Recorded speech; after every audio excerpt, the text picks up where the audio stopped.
Meditation is a beautiful gift, as anyone who regularly practices will probably say.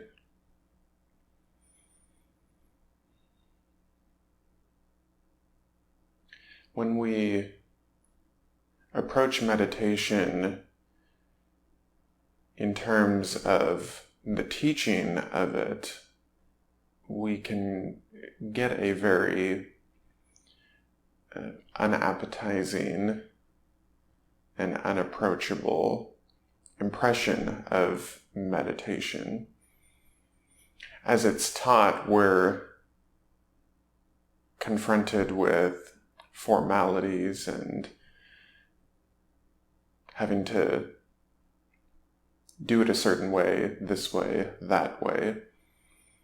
When in reality, meditation is not those things at all. And that's, of course, why teaching meditation is so difficult.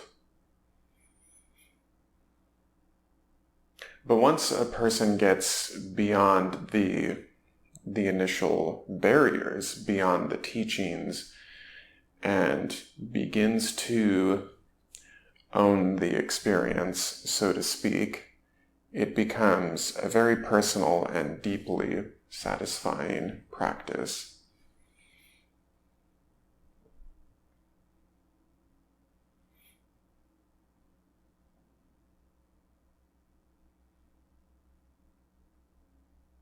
One of the great things about meditation is its portability. You can take it anywhere, despite all the teaching videos and other materials that expose us to what meditation is supposed to be. Sitting cross-legged on an expensive mat or something like that in a quiet room, maybe even with an app, which I kind of cringe at the meditation apps, but really that's my own bias. I don't really have much experience with them. But meditation really we can take anywhere with us. We can meditate in any position under any circumstances. Sometimes it can be a little bit more difficult, on a crowded bus, for instance, in a store somewhere during some social gathering, for instance, where there are distractions and people to bother you. But fundamentally, we can take meditation anywhere. Anywhere that we are, we can practice meditation. And that's a very beautiful thing. We don't need anything at all. Even if we're starving and naked out in the middle of nowhere, we can still practice meditation. So we don't need anything, and that's nice.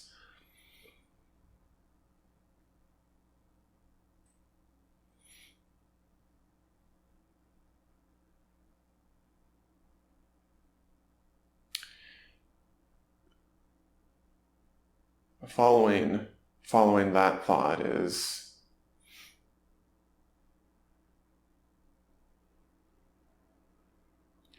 even if we're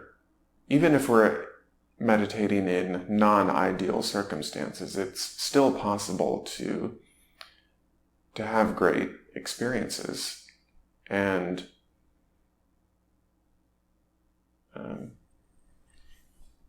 I've had many great experiences under non-ideal circumstances.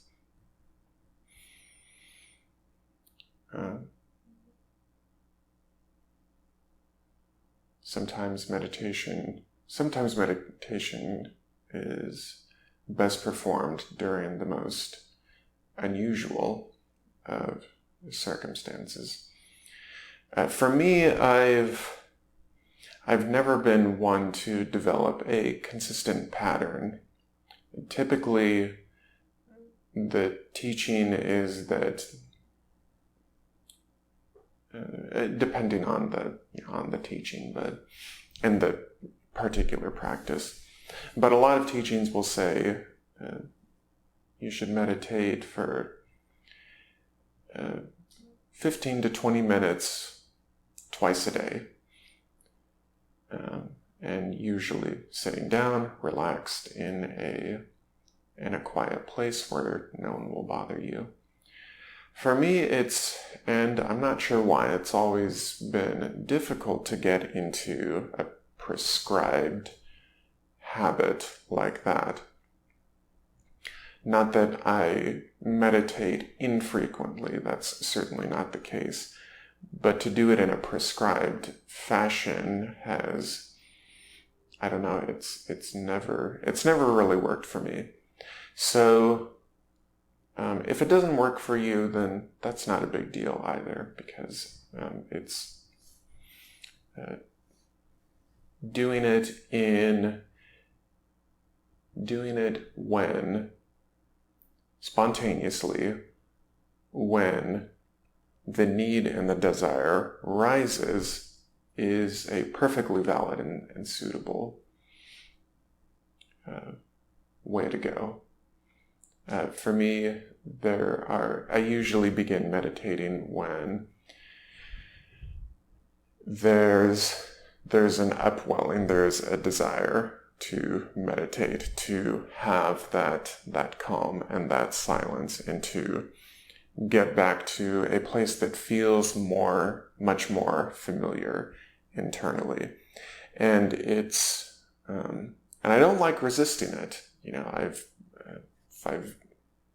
it's after work and I'm tired and I've had a lot of external stimuli, very often in those circumstances, I'll have a strong urge to meditate, and that's all I want to do at that moment. And so it's very easy to fall back into that practice, and that's relatively spontaneous. But over time, people can develop their own habits, and that's good. Whatever fits into your lifestyle is probably preferable. You'll find that certain times a day work best for you after certain activities and things like that. And sometimes the urge can occur rather spontaneously in situations that you never thought might be the right time. For instance, like before or after sleep, if you're rolled up under the covers and contorted in your sleeping position and all bundled up, sometimes that can be a really pleasant time for a meditation. Generally, people don't recommend meditating before bed, and there's some validity to that, but ultimately you have to see what works for you. For beginners, I generally wouldn't advise meditating before bed. But again, once you gain experience and you start developing habits, and you know how your body and mind respond to the practice, then it'll be much more clear what is approachable, what is acceptable, and what provides results for you in particular.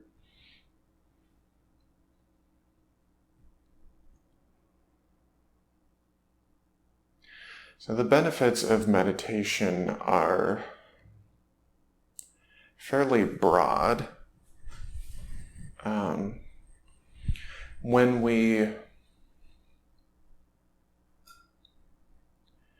when meditation potentiates the experience of oneness, the benefit of that is immeasurable, is literally immeasurable. So for those who have experienced oneness for themselves, it's more or less the greatest gift one can receive in this lifetime. And when that happens, you'll definitely know it. So that's one benefit. And there are other practical benefits too, of course. People are pretty familiar with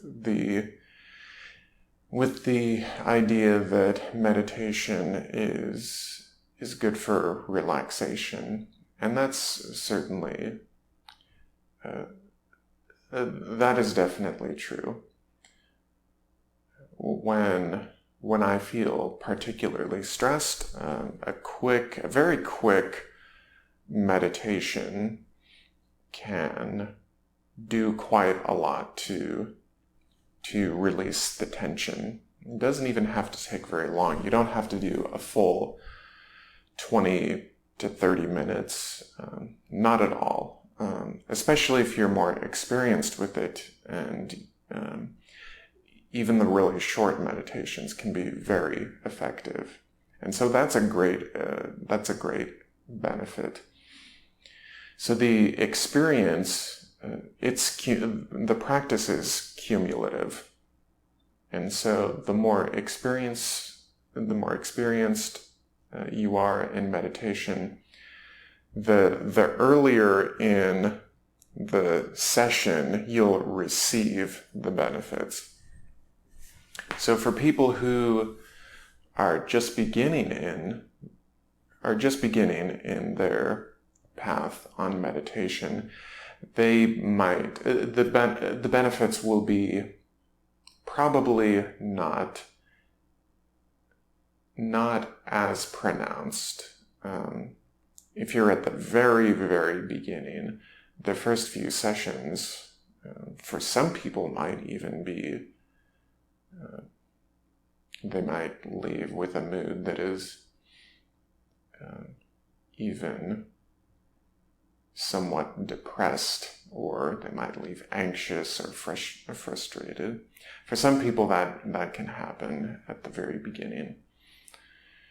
And so my advice to those people is to continue with the practice and continue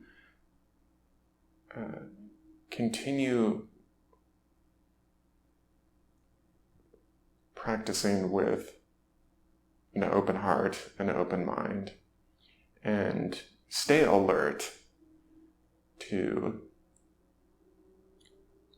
what is going on, because you might be surprised.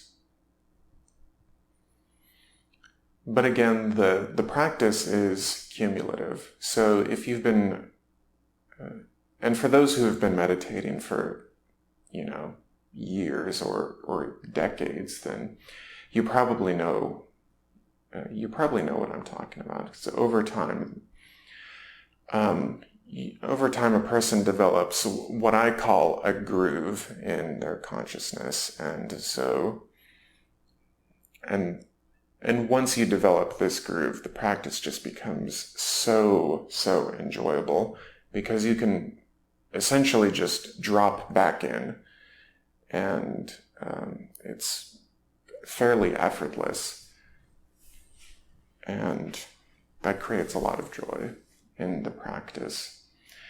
And once that groove is created, it does become easier to practice virtually anywhere at any time, because it's just a matter of dropping back in. But really, these benefits, they can be received at any time and at any stage and any phase of your life. Some people develop rather quickly, and it's not really clear what the what the attributes of a person are that differentiate one person from another, a person who develops more slowly versus someone who develops more quickly. But don't sell yourself short, and don't immediately assume that you're not going to have benefits right away, because you definitely could. You easily could.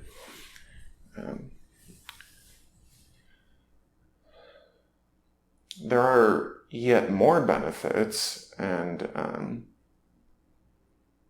there's research that's been done. There are so many different meditation techniques, but there's research that has been done on several of them. And the benefits, the health benefits, are pretty astonishing. So I know transcendental meditation has been studied a lot, and I'm familiar with the technique because I was trained in transcendental meditation. But other techniques other than TM have been studied, and there's a lot of, and seems to be some uniformity in the health benefits. One of the nicer benefits seems to be that people who meditate regularly are less likely to develop things like memory loss and dementia as they age. Now that is pretty substantial. It's a pretty substantial benefit, in my opinion. There are other benefits too, like, reduced blood pressure, improved concentration, less anxiety. TM has been studied quite a bit, and I do know that people who have ADHD, attention deficit hyperactivity disorder, some people who practice meditation, specifically that meditation, I know the research has shown that some people have been able to get off their medications, and that's for sure, that's a win, because we know that pharmaceutical medications often come with these really unwanted side effects, and so taking the medication is really just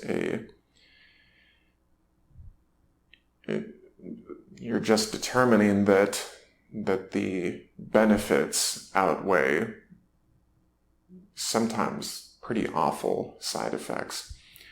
So in the extreme cases where people need medication, often they have to deal with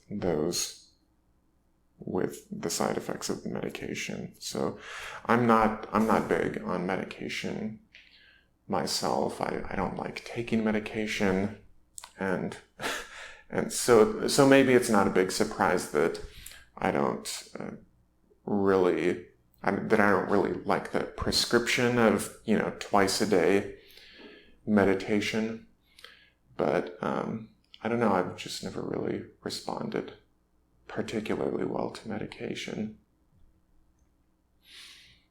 Medication, not meditation.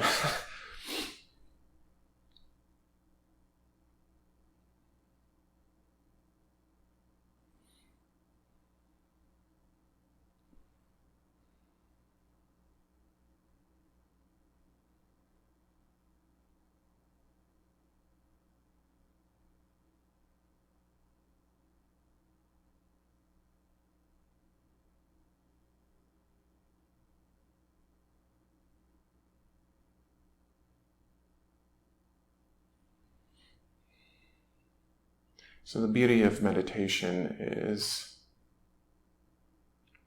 great.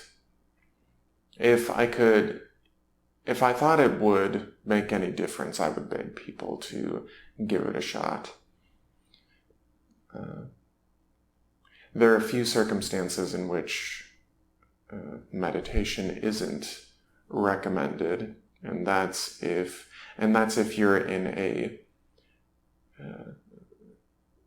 particularly, if your current mindset is particularly negative, and that seems to be, meditation can magnify certain perceptions. It's not really clear, but again, meditation is kind of a mystery still in a lot of ways, because ultimately we're talking about not just the human brain, but human consciousness too. Ultimately, I don't necessarily agree that there's a definite yes or a definite no. Whether or not a given person should or should not meditate in a given life situation, or in a given state of mind, a given state or stage of life. Meditation is definitely something that you have to dip your toes in and see how you respond personally, because it's definitely a personal practice. And everyone is unique, and we all respond differently to the practice. But on the whole, meditation is definitely a positive practice, and it's something that I highly encourage.